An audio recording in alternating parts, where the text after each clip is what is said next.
thank you all for coming. We appreciate your attendance. Do we have a motion to come out of closed session? I move that we come out of closed session. Do we have a second? Second. Any discussion? All in favor of that motion signify by saying aye. Aye. Opposed, no.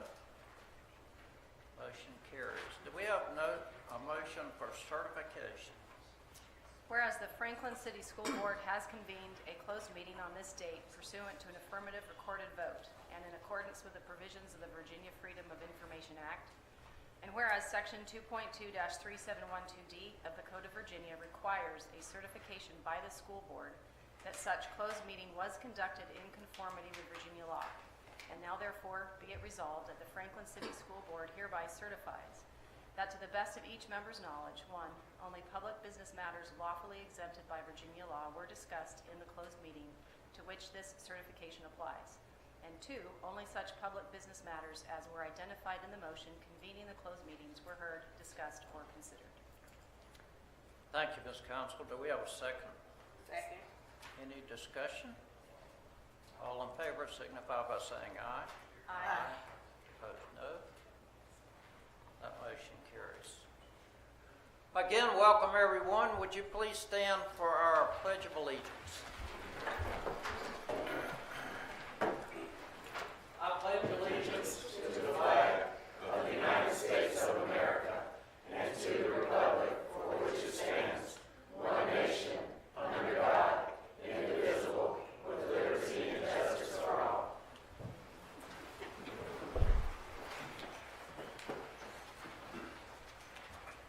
I believe we have two motions from our closed session. The first would be to approve the personnel agenda as presented. The second would be to approve our non-resident student application. I believe we can take both of those together. Do we have a motion to approve those? I move to approve agenda as presented and also the non-resident students. Thank you. Do we have a second? Second. Any discussion? All in favor signify by saying aye. Aye. Opposed, no. That motion carries. Do we have a motion to approve our agenda? I move to approve the agenda as presented. Do we have a second? I second. Any discussion? All in favor signify by saying aye. Opposed, no. That motion carries. Roll call. Ms. Davis, please. Ms. Boone, Present. Ms. Council, Present. Ms. Parker, Present. Mr. Hope, Present. Ms. Powell, Ms. Johnson, Dr. Clark. Present.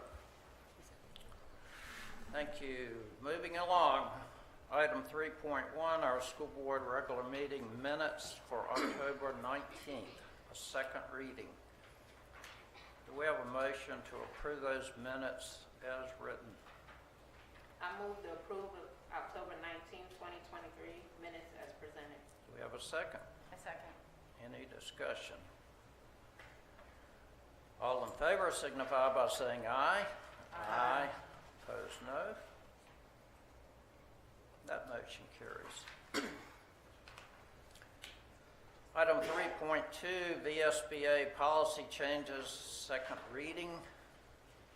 We presented those a month ago. They're policies from the Virginia School Board Association to keep us in compliance with changes in Virginia law.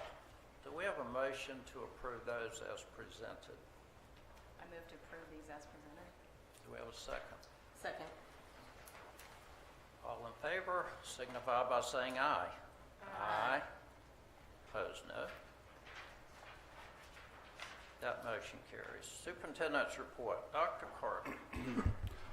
Dr. White.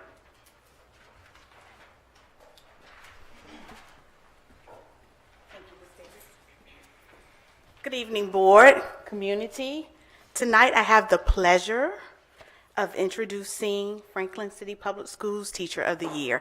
And I'm going to turn, if that's okay with you, so that my back is not to the public, so they can participate, if that's okay with you. And so,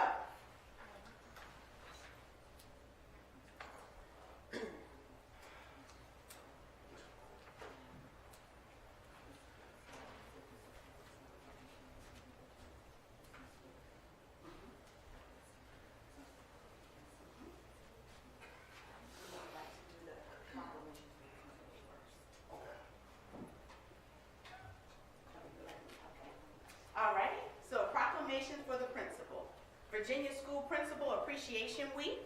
Whereas school principals work cooperatively to direct, develop, and inspire all members of the school staff and student body and to communicate effectively with parents to engage them in the learning process. And whereas principals serve as educational leaders, managing the policies, regulations, and procedures necessary to ensure a safe and effective learning environment for all students in Virginia public schools. Whereas principals and teachers are entrusted with the opportunity and responsibility of guiding, directing, nurturing, mentoring, and imparting knowledge in our children while they are at school. And whereas principals work collaboratively with teachers, staff, students, parents, and the community at large to proactively prepare students to be self-reliant and productive citizens. And whereas Virginia School Principal Appreciation Week is an opportunity to recognize the hard work of Virginia school principals and to recognize the importance of school leaders in ensuring that every child has access to a quality education.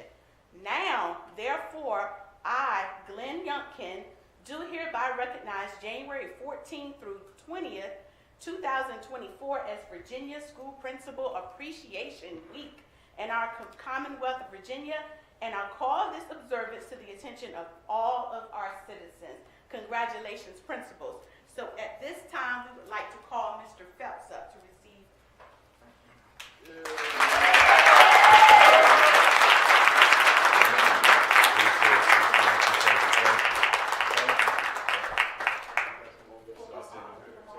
Mr. Phelps, you get all of them.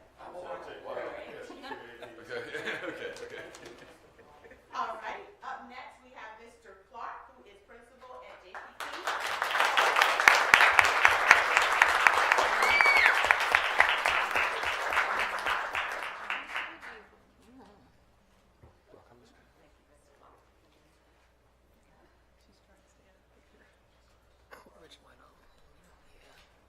Up next, we have Principal Ms. Fair.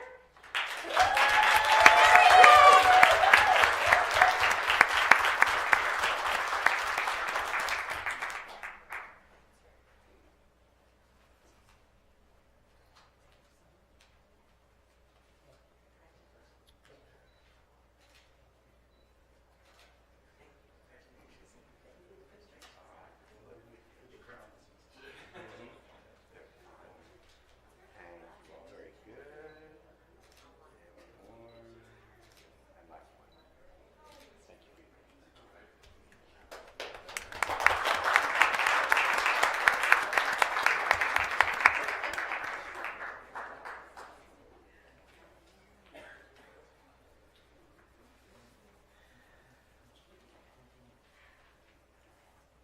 All right.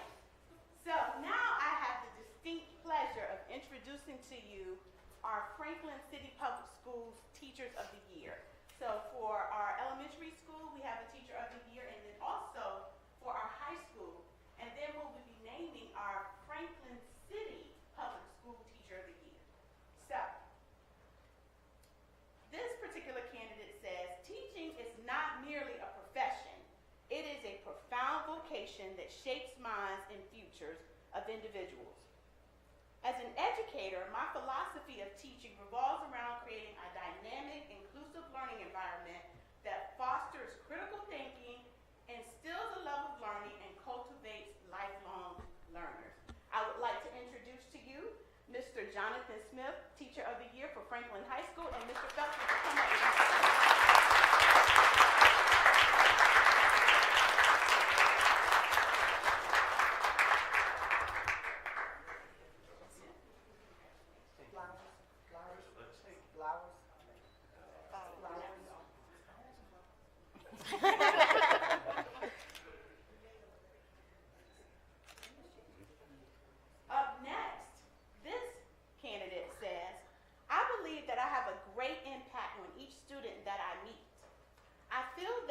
impact is not just on my students in the classroom, but outside my classroom.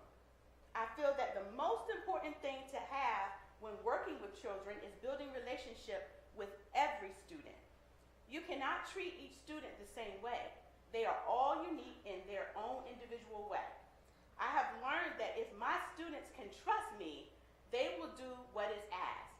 I try to build beyond the educational part of their lives, but the part of their lives that will help mold them into being great men and women. I would love to introduce to you Teacher of the Year for SP Morton, Ms. Janelle Majette.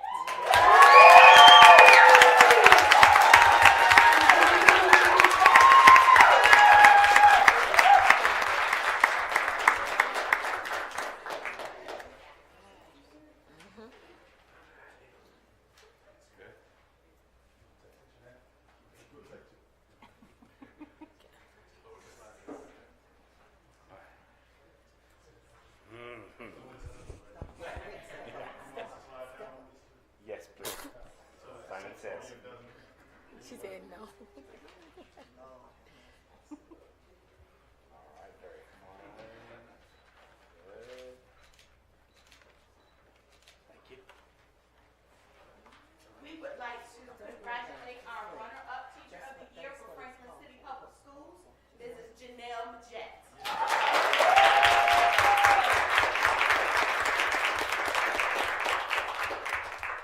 And it is now our honor to introduce to you Franklin City Public Schools Teacher of the Year, Mr. Jonathan Smith.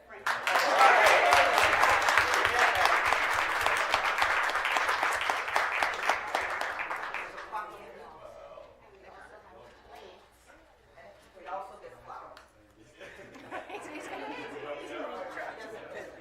Not at all.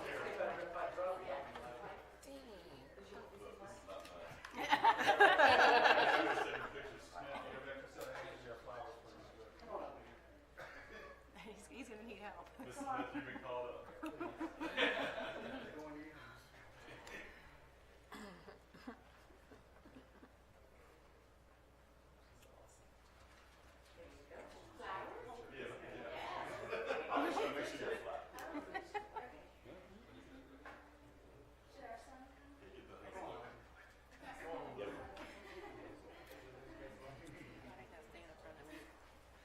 And while you're taking pictures, All the time. I'm going to read his proclamation. Is that okay?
Can I use this?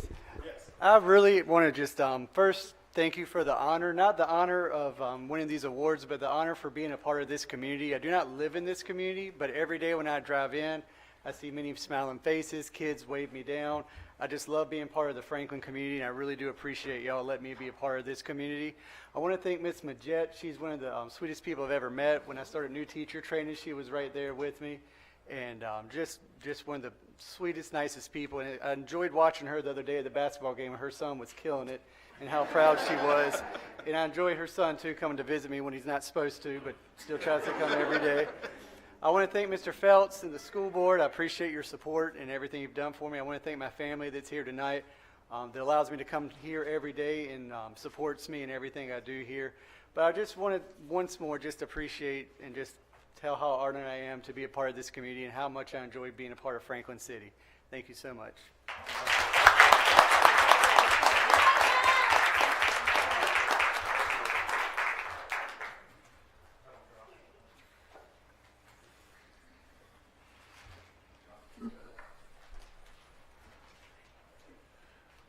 I'm going to go to 4-3 and then go to Ms. Morrison. So let's go to family and parent engagement.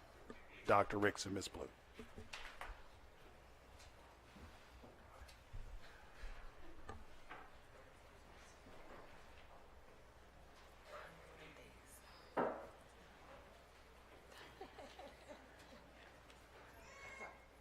Good evening, everyone. My name is Elena Blue. I am the Parent Community Engagement Specialist for Franklin City Public Schools. Is this good? Okay. Last I presented to you in September, I had mentioned that parent engagement was working closely with the VFW, Veterans of Foreign Wars. And so I just kind of wanted to recap an event we had at J.P. King November the 15th. It was our PTA Title I/VFW night. We had a lot of things going on that night. So we reviewed the PTA status and expectations that night. We reviewed the Title I program and how it helps our schools. And the VFW was in attendance. I introduced the auxiliary members of Post 4411 who were in attendance, which was Mr. John Darby, the Senior Vice President. He's actually here tonight. And also Miss Becky Shipp, who is the Junior Vice President, Mr. Phil Haley, the Post Commander, and Jeff Drawn, who is the VFW Senior Vice President. And so on this night, the VFW actually had a scholarship or a competition available to the students to write an essay. So I actually will let Mr. Darby come and explain what the Patriots pin is before we have our girls read their essay to you. Mr. Darby.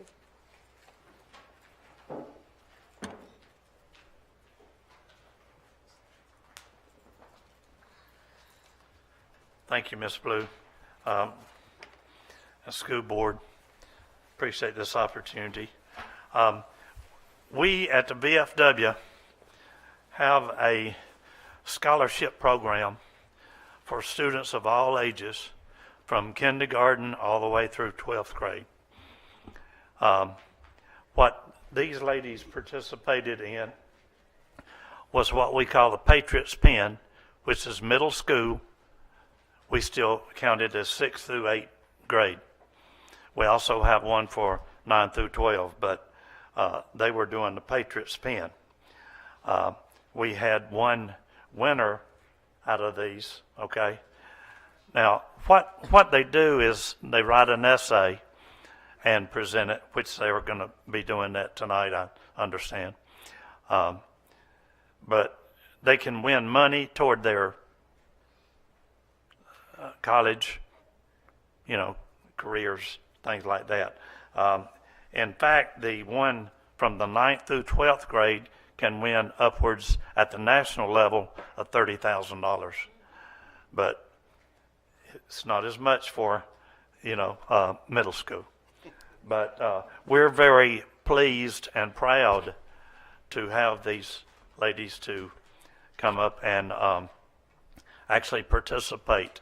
And we also, while I can, I'm gonna, now this was essay contest for the school year up through last year. It ended in October 31st. We have right now going on up through March 31st, singing competition, and also illustrated art competition for, again, K through 12, okay? So Miss Blue is aware of this, and we've got things working in the schools for this competition also. Any questions? Anything else you want me to? Okay, thank you very much. Thank you. Thank you.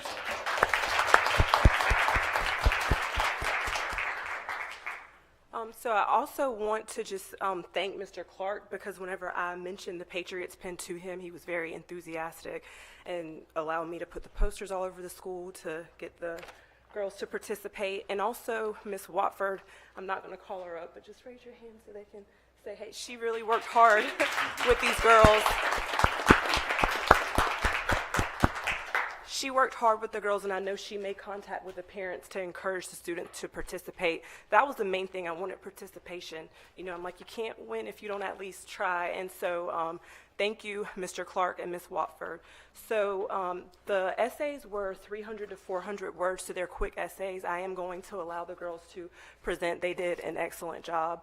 So Quanitra Austin, she's not here. Brianna Artis, if you'll come up and share your essay.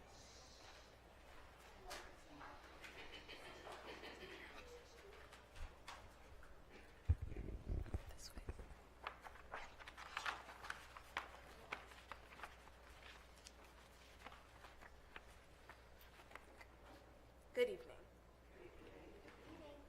My name is Brianna Artis, and today, in this speech, I will be talking about how America inspires me.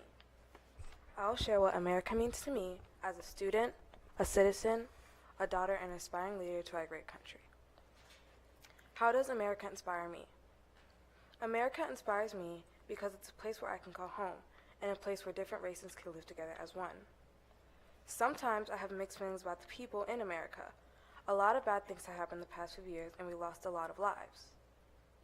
Even though there has been a lot of hurt, there have been a lot of people working together to help each other. So even though we have experienced good times and bad times, we live at peace. I feel safe in America. I'm not worried about a bomb being dropped on my house. I'm not afraid to walk outside my house like some other people in other countries. I can be a Christian and serve God freely and not get punished for it. I can wear the clothes I like, watch the shows and movies I like, without any punishment. I can be a kid and focus on school. I can choose my own future. I can go to college and pursue my dreams, not because of my race or gender, but because America is a place with diverse people, and America allows people to become anything they want. America has earned a place in the leader in the world. We have amazing leaders that we learn about in our schools, our books, and in our museums. We have morals and principles, such as the social equality rights for all people. We have laws to help set things straight, like immigration laws, the Civil Rights Act of 1964, and the Family Medicine Leave Act of 1993. We have extraordinary leaders on our money, along with the phrase, "In God we trust." Why do we have that on our money? In America, we trust in God. Americans believe in something bigger, and we work to be united. We believe standing united whatever the cost. This is why America inspires me. Thank you for your time this evening. Hope you have a great rest of your night.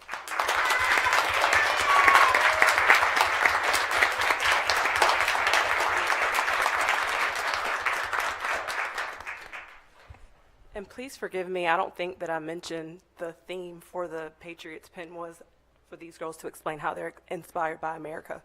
So let's see, Janasia.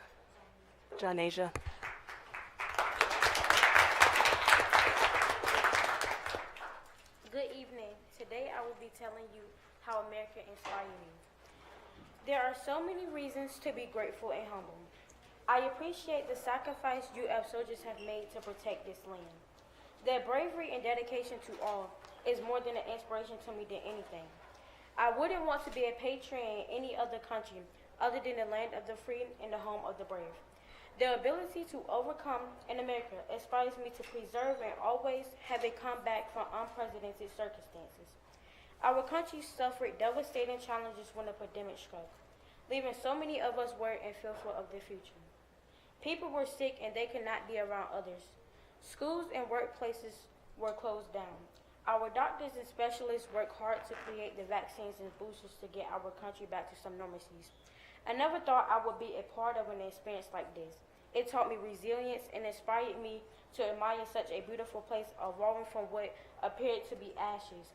That not only makes me proud, but motivates me and inspires me to overcome hard times. By planning, America worked hard to put us back together. I never would have imagined a combat scarcity of toilet tissue and meat, to now having an abundance of these supplies available to all again. America inspires me to have a voice for those who deserve more and work hard for it. Although we are still experiencing some major issues, there is still hope and opportunities for individuals and families. In America, we are free to choose our leadership, hobbies, career paths, and even our partners. I'm inspired by the way we are able to advance and evolve. The world has become a place for everyone. And no longer does America aspire to capture the hearts and minds of one specific group. I'm inspired by the fight for justice and the people who are striving for equality. This allows us as young people to do well in education and become something we never thought we could be. I'm inspired by the cultural diversity as it allows me to learn more about the people I work alongside daily to better understand, communicate effectively. America has presented me with so many opportunities as a young student, and I am even more inspired that I will always have limitless possibilities.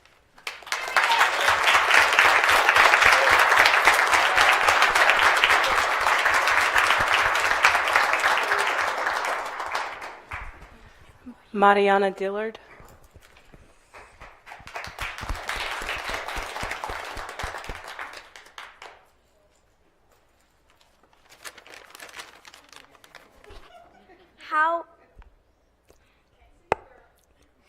How am I inspired by America? Life is a privilege, and America is a dream, and I feel happy living in it. Being inspired by America did not happen overnight. 11 years ago, I didn't know what America was or what it even meant until I started having my own experiences and asking questions. My first question to my mommy was, why do we live in the U.S.? She always talked about the endless opportunities here and how blessed we are. My mommy's dad was an Army soldier of 20 years, so she had the opportunity to travel to different states and even lived in Germany for 3 years when she was my age. She was also able to experience different foods, cultures, languages, and people. I'm so happy to have a mommy like her because I'm always learning something new. So when I'm her age, I'm not afraid to handle America on my own. My dad was also an Army soldier who's retired of 5.5 years.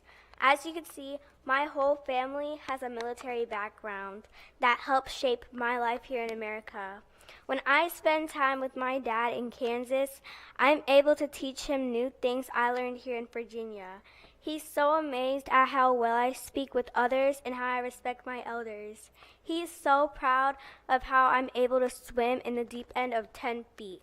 I no longer have to fake swim in 3 feet of water now. He knows I'm not afraid to ride a plane, how I can zip line many feet in the air, how I love roller coasters, eat healthy, and love animals. Next question I ask myself is, why is America so great?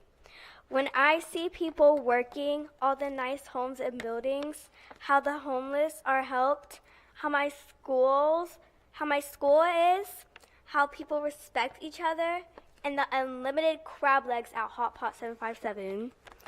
I see hard work of years built by Americans, which makes America great. We did an awesome job. The next question I asked my mommy was, how do you survive in America?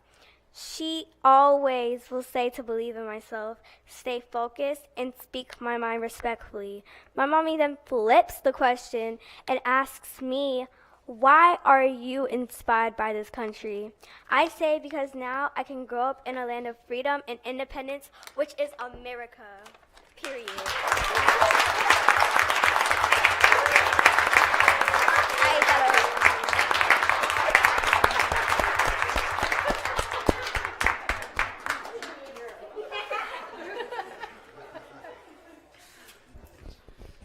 You all see why I wanted them to come present, right? Okay, and last but most certainly not least, Alani Williams.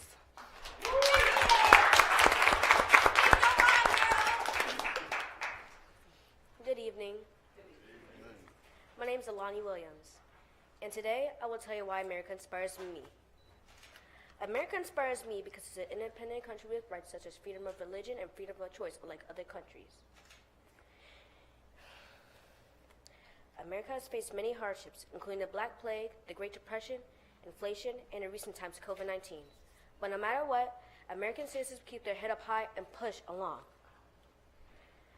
I thought to myself, the people who don't have rights like America, do they struggle to live more? I personally think that they do struggle more, a lot.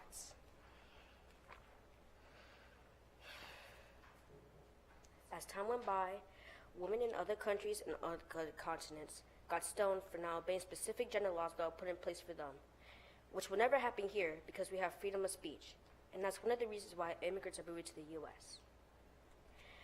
As a young girl, I have witnessed the suffering of other young girls in Ukraine and other countries, which is very sad, so I am thankful that the U.S. was able to help those countries, inspiring me to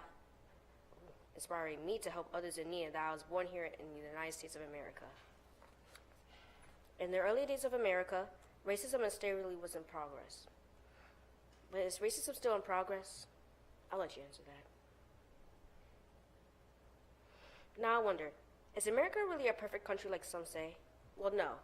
Because for one thing, America's not really as perfect as they say. Well, I personally think that America is a fulfilling, respectful, and very helpful country.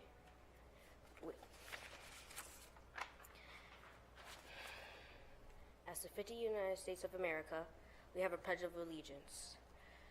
But there's one part that sticks out to me, one nation under God. It really sticks out to me because God is what some people call Almighty or the Founding Father, which in my opinion is a very fitting name because he or she is the creator of America and the 50 states, possibly one of the reasons why we all try to live in peace. In America, we are able to choose our future unlike other countries, not just because of our race or gender, because we are equal and free. This is it. Thank you so much for your divided attention and respect. Please have a good rest of your day.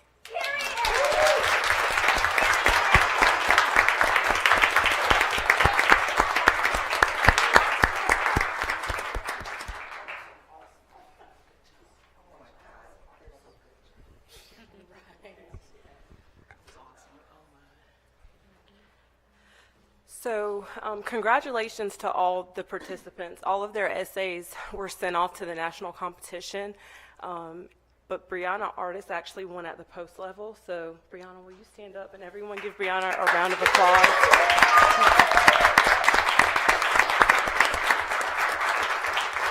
So Brianna did win an award of $300, and also, let me check my back pocket. I have gift cards for you all just for your hard work.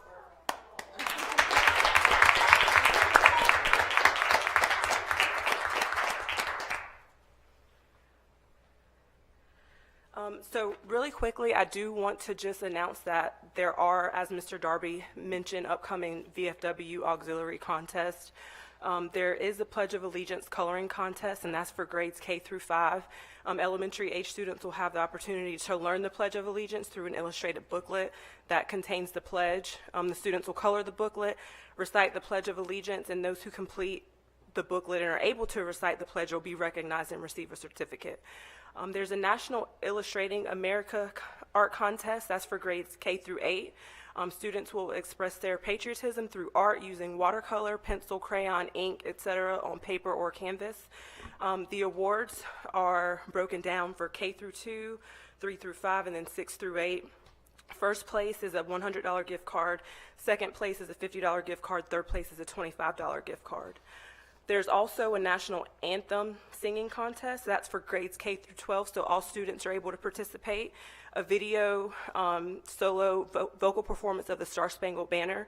The awards are broken down between K through 8 and 9 through 12. First place wins $500 gift card. Second place, $300 gift card. Third place, $200 gift card. And then our last competition would be the Young American Creative Patriotic Art Contest. This is for grades 9 through 12, so for the high schoolers. The scholarship contest, it recognizes up-and-coming artists and encourages patriotism in youth. There are 2 contests. One is for 2-dimensional art on canvas paper, and one is for 3-dimensional art, which could be paper mache, pottery, etc. The scholarships for the 2-dimensional contest, first place is $15,000. Second place is $7,500. Third place is $3,500. Fourth and fifth place is $1,500. And then sixth and seventh place is $1,000. Eighth through 19th place is $500. And then for the 3-dimensional contest, first place is $2,500. Second place is $1,500. Third place is $1,000, and fourth place is $500.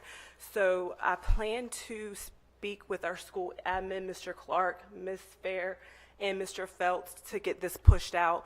The deadline for all these competitions, except for the Pledge of Allegiance coloring contest, is March 31st. So I want all the schools to participate. So yeah, I'm sure I'll be back to give you an update at some point. Thank you so much. I appreciate it. Oh, wait, thank you to everyone who attended. Miss Murphy, who's not here, she's my right hand. She helps keep everything straight, especially for planning this event. Franklin City Public School Food Services, they provided a nice spaghetti dinner for us that night. Councilman Linwood Johnson, Sergeant Jovan Stith, and Miss Brittany Powell from the school board, they all volunteered to serve dinner that night. And thank you to the VFW Auxiliary, Mr. John Darby and Miss Becky Ship. Thank you.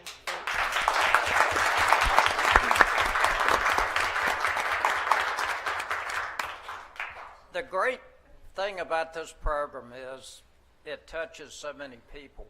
It touches our staff, it touches our community partners, especially these 4 young ladies sitting on the front row. I see 4 future Franklin teachers sitting there. So if you're able, let's stand and give them a round of applause.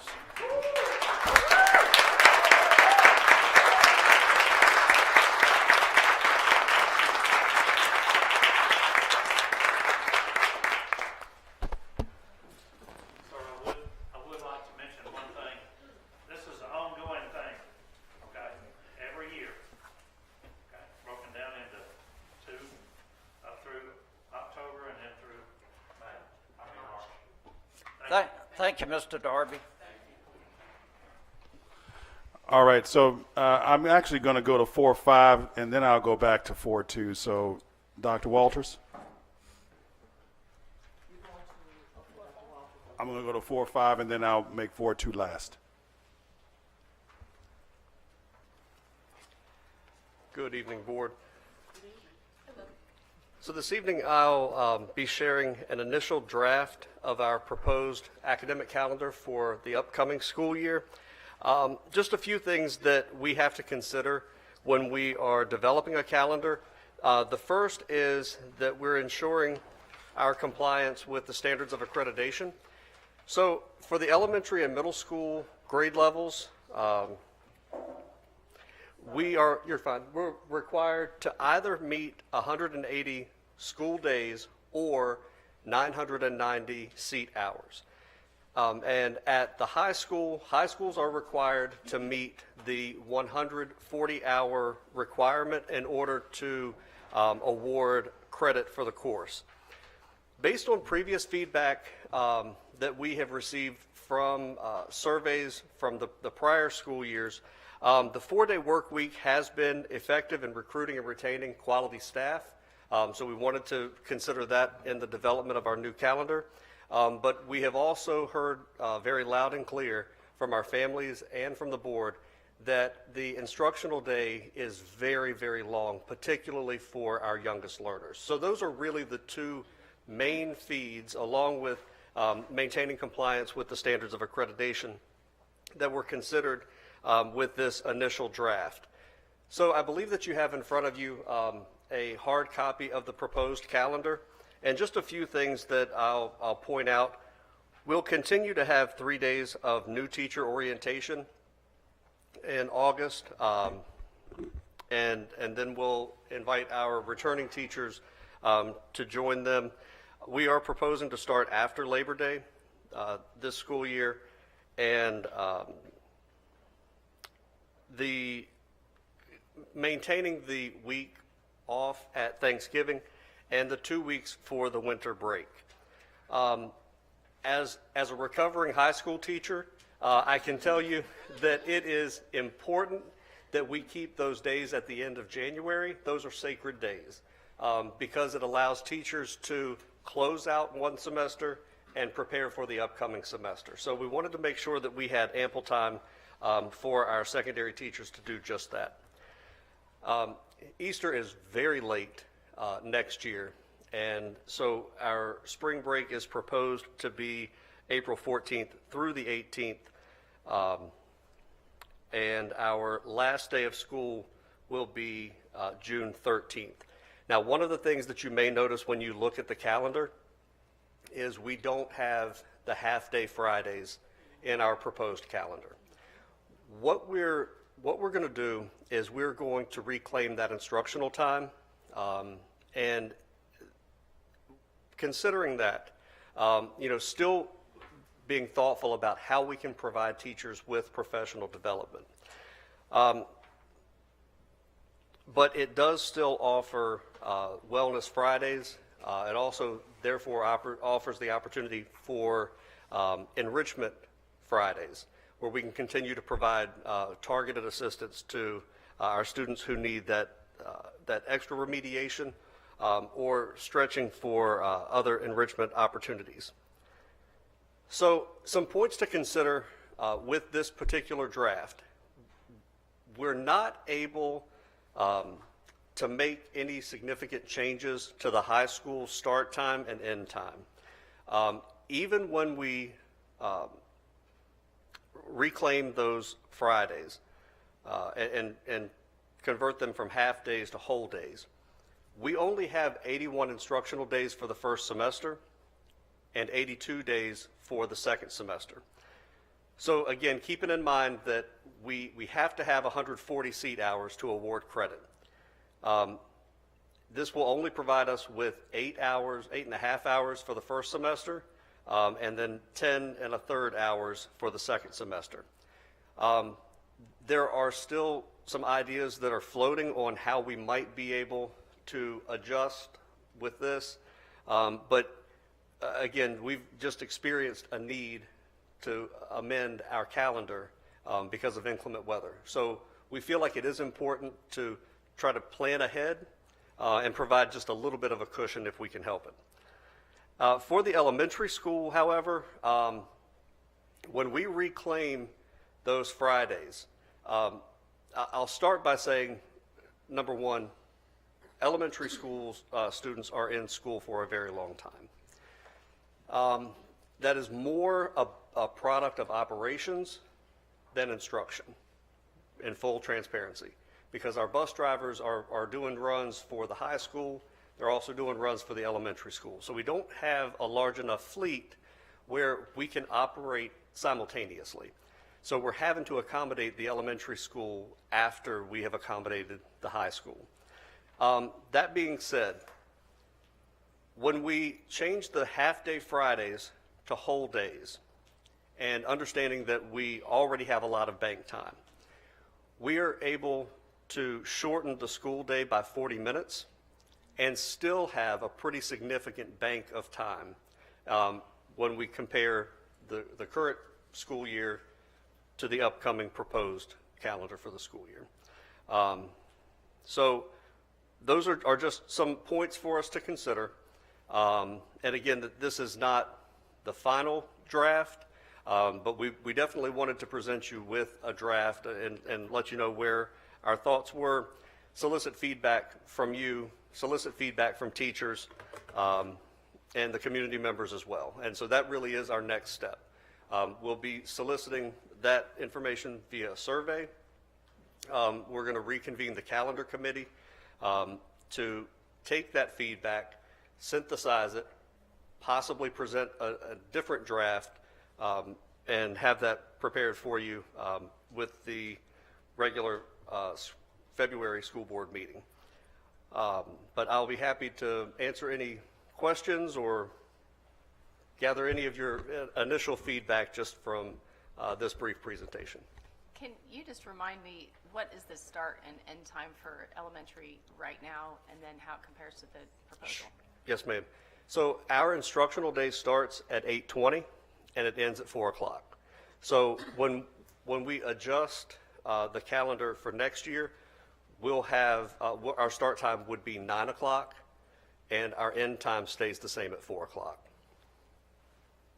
And again, that's just the proposal, but that we're able to save students those 40 minutes of instruction. Have you noticed that kids are later? I mean, is that going to eliminate some kids that arrive late? I'm just kind of curious if that's an issue. And I think that that's a really good question that honestly I might defer to our building principals. I think that there are tardies for sure, and it certainly would allow families the opportunity, a little bit of wiggle room first thing in the morning, if they're providing their own transportation. But Ms. Fair? I do believe that if we started at 9 o'clock, it would be a better, because a lot of times our students at the elementary school, they have siblings in the high school and the middle school, so they're having to get up at the time that they get up, so maybe 6 o'clock. And then if they're not able to get transportation or whatever, yeah, because right now they're coming in at that 9 o'clock, 9, 10, 15. So if that is our start time, I do believe it would make a difference. that's awesome. Okay, thank you. So are we going to continue before care, or we're not going to have that? Because unfortunately, we have parents that have to be to work at 8 o'clock in the morning. We have parents that actually leave, and they do depend on that bus, and as soon as that bus comes and picks up their children, they're gone. So that does leave an hour layover time, because some parents don't have that high school individual that also lives in the home. So are we going to think about continuing before care, or we're not going to do that? That will definitely be something for us to consider, and I'll have a better answer for that, Ms. Boone, at our next meeting. Okay. Thank you. Certainly. Any other questions for Dr. Walters? Thank you, sir. Yes, sir. And one last thing, unfortunately, we are going to postpone our event that we had scheduled at the elementary school. With the bone-chilling wind chill, we just decided that we want to make sure that we have families who can come out and enjoy the event. So out of safety concerns, we are going to postpone that, but I'll be sure to share with you when the new date is scheduled. Thank you. Thank you. Thank you, Dr. Walters. All right, Ms. Morrison.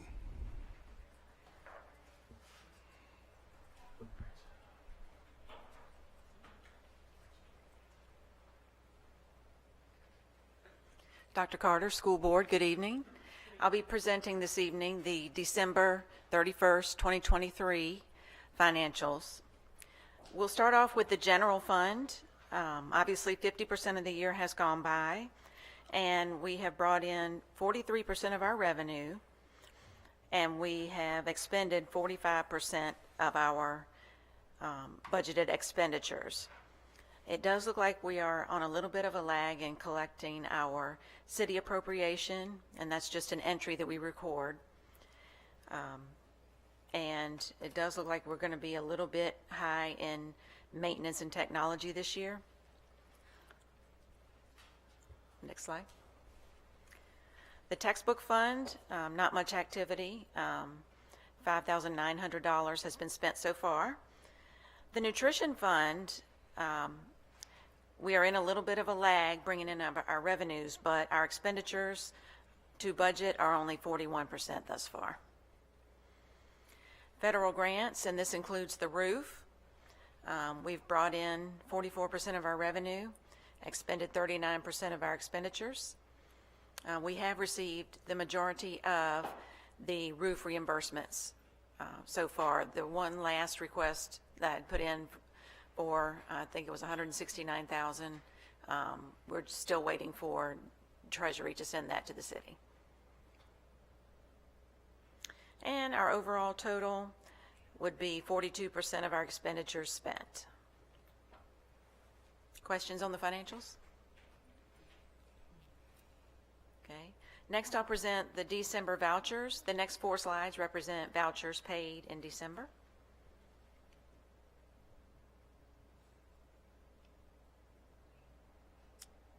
Questions on the vouchers?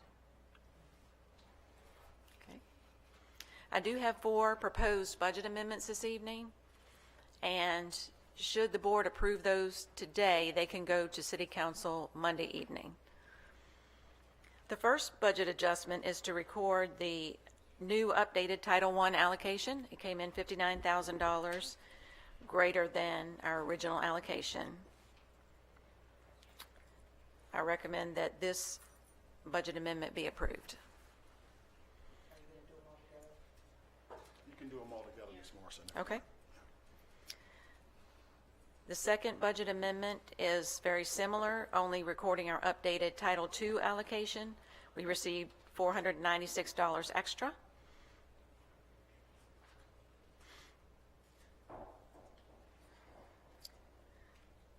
Okay, the final 2 budget amendments relate to carryover. The first one is $308,000 of purchase orders that were encumbered in 2023, but in 2024 had not been spent yet. So when we incur those expenditures, we will need a budget for them.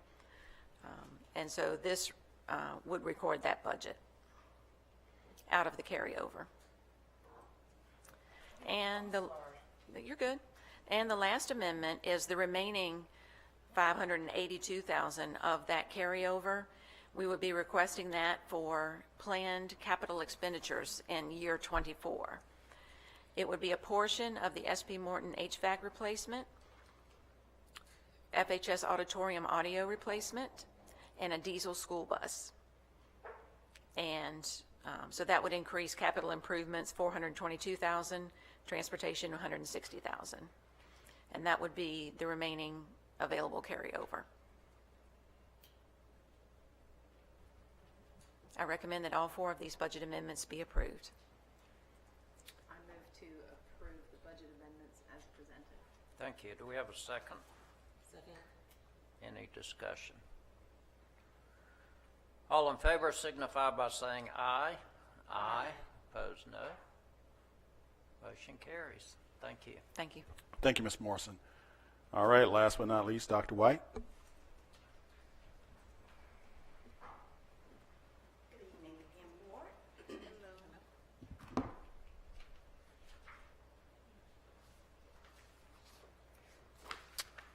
Hello. Alrighty, so tonight I would like to review what has been going on within the special ed department. We have been a part of the VDOE cyclical review, and so tonight I would like to share with you preliminary results. I say to you preliminary because we have not received our final results from the VDOE, but as I go through the presentation, I will explain to you how we've come up with these preliminary results. So just a little bit about the cyclical review. It happens every 5 years, so 5 years from now, we will be up again for a cyclical review. I'm sorry, go back, thank you. So there are stages of the review, and the first stage of the review is the discovery phase. In that phase, they collect evidence, they interview parents, they meet with central office staff, and so we have been in the discovery phase from September until December 2023. We are now in the engagement phase. And so within that phase, they're going to give us feedback on what they find based on the discovery. based on the documentation that we've submitted to them. And again, I'll get into more detail. And within the engagement phase, we will have visitors from the VDOE who will be coming into our classrooms, and they will be examining some of our records. I'm sorry. Then finally, we have the closeout phase. And in that phase, we will have up to a year to address any items that are not compliant. Okay? Next slide, please. All righty. So this slide just lets you know which pieces of the monitoring are in which sections. And so really quick, you can see that section 1 and 2, they involve child fine, confidentiality, discipline procedures, individualized educational plans, and local educational LEA administration. And so when we think about section 1 and section 2, section 1 is looking just at the LEA central office, how our special education department is run. And then when you look at section 2, that's within the school level. And so in that section, that particular section, they're looking at student files. So they're using documentation from IEPs, eligibilities, anything that deals with the students. Section 3 is just the financial side of it. And so when we're looking at section 3, it's our fiscal, how do we manage our budget, is the budget approved by the board, and those types of things. Next slide. So what I wanted to do was give you a sample of what the monitoring document looks like. So then you'll have a better understanding of what I mean preliminary. So what happens is, as you can see, this particular one is personnel assignment, and there are certain documentations that are required. There are certain questions that we must answer. If we are unable to submit documentation, then we must say that no, we are not compliant in that area. So that's section 1. And section 2, when reviewing student folders or files, if something is missing, then we have to say that we're not compliant in that area, okay? Same thing for the fiscal side. So this is basically electronically what it looks like when we're submitting information. Next slide. Okay, so the cyclical review process, as I stated earlier, there are 3 sections. One is dealing just with the LEA, which is the actual the actual special education department for Franklin City Public Schools. The second section is the SPED department as a whole and how the schools are functioning within special education. And then the last section is the fiscal responsibility of special education. Next slide. Okay, so now we're going to get into the meat of the monitoring. And as I stated earlier, this again is preliminary. This is based on the findings that I submitted. So out of the 35 indicators, 11 of them were found to be out of compliance. And so today I'm just going to share a bit of information. Let me first start by saying most of the areas are very simple to fix and revise. I think that this stage of the cyclical review is going to be a very exciting stage because this is when we build and rebuild, okay? All right, so the first one is our Child Find Part C, and what that is that it's working with the infant-toddler connection, and so we found that we need to make sure that we're maintaining an interagency agreement with them and that we're meeting with them on a regular basis. So the next one was the infant-toddler connection child find. And the concern with that was, again, it goes back to, it actually goes back to 5. We need to make sure that we have a meeting schedule and that we document when we're meeting with them. And so it is our responsibility to train our daycare centers and private schools within this area concerning child find and document that. So that's what that addresses. The next one is the parentally placed students. So not only our daycare centers, but also looking at our students that are homebound. Are we meeting with those parents? Are we offering services? Are we training them on what we offer? The next area was confidentiality, and with confidentiality, that is just how do we dispose of our student documents, and so are we following the rules set forth? And so right now we should be disposing documents from 75 years ago, so it would be like 1948, and we need to let the public know that those documents are being destructed or destroyed. And so we need to do a better job of notifying the public that that's happening. So, and those 4 items, again, deal with the central office level. So that's what's going on within the special education department. So the next items deal with at the school level. So the screening, what we found was that our 60-day screener, while we were doing the 60-day screening, we were not notifying our parents of our scoliosis, thank you, assessment, that we can do that within the school division. We are capable. So although we don't automatically do that, we have to notify our parents that we can, and we weren't doing that. The evaluation report was the next item. We were not summarizing. So there are times when we do not have to do a brand new evaluation. We can use data from past evaluations. However, we have to make sure that we still summarize that data in our reports to our parents. And so we have to do a better job of doing that. And then the evaluations and reevaluations from other divisions. We have to ensure that when we're receiving students from other divisions, currently we have their IEP, and there's a lot of information within the IEP, but we also need to make sure that we're receiving their eligibility, and so we know why they qualify for special education. The next one was assistive technology, and that was simple, just making sure that we have routine checks of our assistive technology. So if I wear hearing aids, and that's noted in my IEP, that we have a log where we're routinely once a week checking to see that my aids are working. So again, as I stated earlier, a lot of these items are very easy to fix. And then the next one is our extended school year.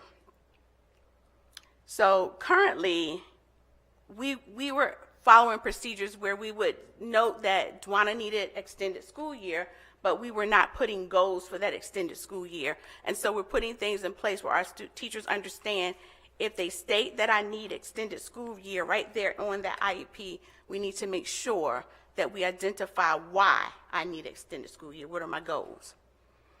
And then the IEP general notice. We have been notifying parents of our IEP meetings. However, we've been doing it via phone, via face-to-face communication, via home visits, and then we wait to the meeting to complete the parent notification letter. So we have to make sure that although we are notifying them, and there is proof of notification because they're showing up to the meetings, we need to make sure that we're completing the notification letter and that it's being placed in the file as documentation. And that concludes section 2. The last section is section 3, and the only finding for that section is that somehow this year our plan did not come to the board for approval. So we have to ensure that our special education plan comes to the board for approval. So those are the areas of non-compliance preliminary. Do you guys have any questions for me that I can answer tonight? Let me tell you our next steps. I missed the next steps. Dr. Next White. slide. Dr. White? Mm-hmm. Yes. I do. Just a quick question about the notice, the general notice. They normally get that the evening of when you have the meeting. So are they saying that you need to do that? No. So what's happening? No.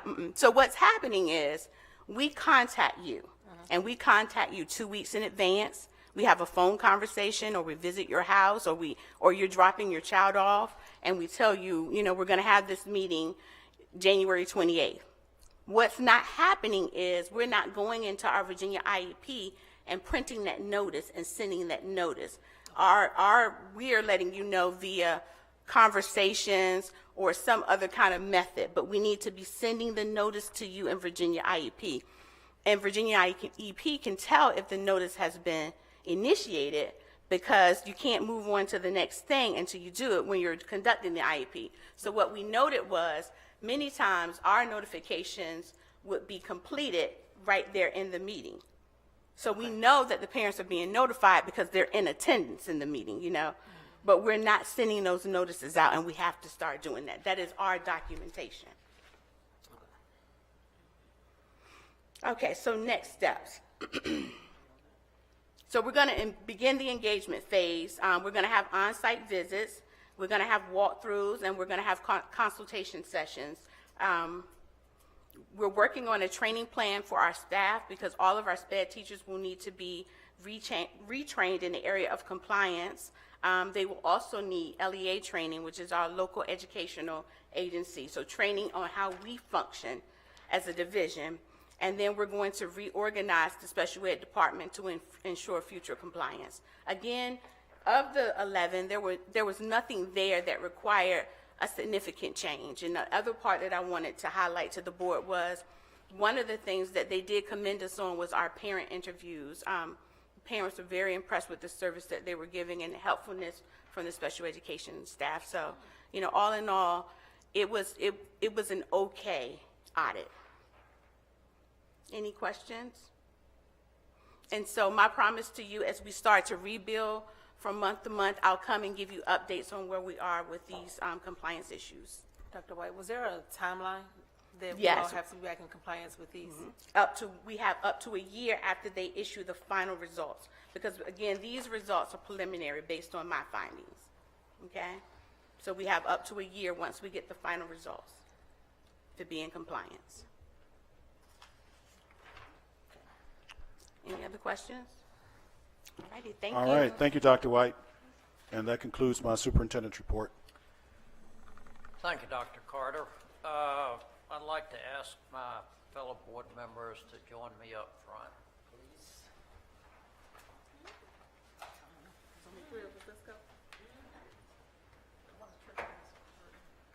Jerry McQuarrie, you come up too, please.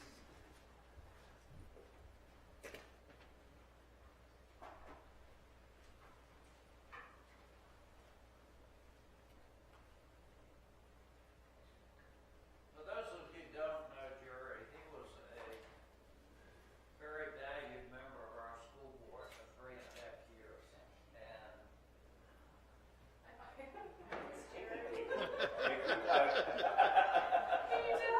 all right, Jerry, settle down.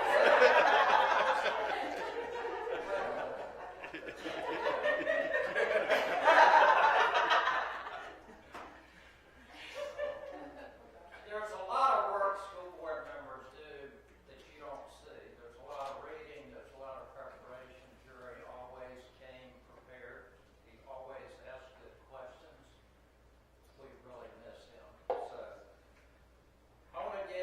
we want to give him this certificate of recognition. I'll read it. In recognition of your 3.5 years of service to the Franklin City School Board, we would like to express our gratitude.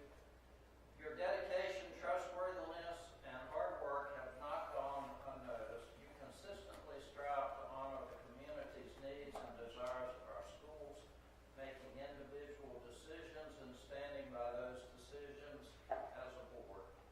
For these reasons, we extend our heartfelt thanks to you. Thank you, Jerry.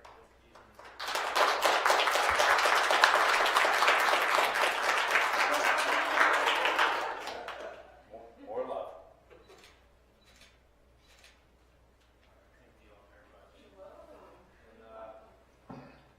Thank you for allowing me to serve here in Franklin.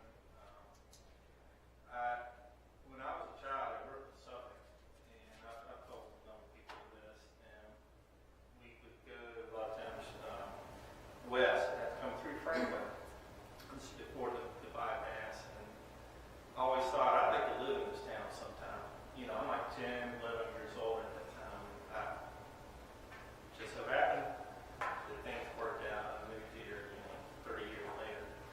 But just fell in love with the town, the people, and I don't have children in the division, but probably about 2 years before I joined the board, I started really thinking, to make a change, we all have to be willing to serve our community, our local community.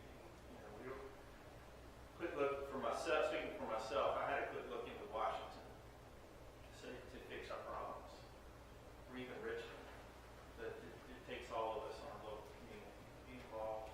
And, so I count it a privilege. Thank you. Thank you, Jerry.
Thank you.